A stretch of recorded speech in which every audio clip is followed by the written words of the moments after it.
ఒక్క కోరికతో తన జీవితాన్ని నాశనం చేసుకున్నాడు. 8 కోట్లతో తీసిన ఈ సినిమా ఇప్పటిదాకా 850 కోట్లు కలెక్ట్ చేసి మొత్తం హాలీవుడ్ నే షేక్ చేసి చూపుతుంది. Obsession movie review. ఇక ప్లాట్ ఏంటంటే, బేర్కి నిక్కీ అంటే మస్తు ఇష్టం.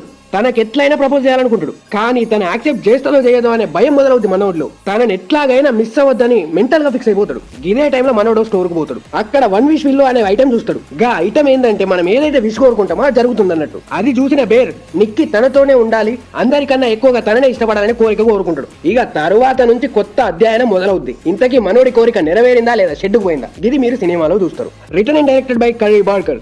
ఒక డెబ్యూ డైరెక్టర్ నుంచి ఈ రేంజ్ అవుట్పుట్ వేరే లెవెల్ వర్మ. స్టార్టింగ్ నుంచే స్టోరీలో అలా హుక్ అయిపోతాం మనం. సీన్ బై సీన్ ఎంగేజ్ చేస్తూ, స్టోరీని ప్రాపర్ వేలో ప్రెజెంట్ చేస్తూ, ఆడియన్స్ ని ఒక కైండ్ ఆఫ్ మూడ్ లోకి తీసుకెళ్తాడు. చిన్న చిన్న ఫన్ మూమెంట్స్ యాడ్ చేస్తూ ఫస్ట్ 1 అవర్ ప్రాపర్ గా సెట్ బ్యాక్ చేస్తాడు. ఇక లాస్ట్ 1 అవర్ అయితే దెబ్బ మీద దెబ్బ, దున్న మీద పుండుని కాకి పొడుస్తున్నట్టు పొడుస్తున్నారా. సీన్ బై సీన్ చాలా బ్రూటల్ గా, చాలా డిస్టర్బింగ్ గా ఉంటుంది. ఇక సైకలాజికల్ గా మెంటల్ ఎక్కిస్తుంది ఈ ఫిల్మ్ అయితే. అలా టెన్షన్ బిల్డ్ చేస్తూ, హార్ఫిక్ అట్మాస్ఫియర్ క్రియేట్ చేస్తూ సినిమా మొత్తం ఒక ప్రాపర్ వేలో ప్రెజెంట్ చేసాడు. డార్క్ కామెడీని, హారర్ ఎలిమెంట్స్ ను సరిగ్గా బ్యాలెన్స్ చేస్తూ ఏమన్నా రాసాడా. బేర్ క్యారెక్టర్ కి ఎమోషనల్ గా చాలా కనెక్ట్ అయిపోతాం. ఇక ప్రేమతో చంపేయడం అంటే ఇదేనేమో అనే విధంగా ఉంటుంది నిక్కీ క్యారెక్టరైజేషన్ అయితే. టెక్నికల్లీ ఇది ఒక సాలిడ్ బొమ్మ. సౌండ్ అండ్ బీజిఎం అయితే కేక.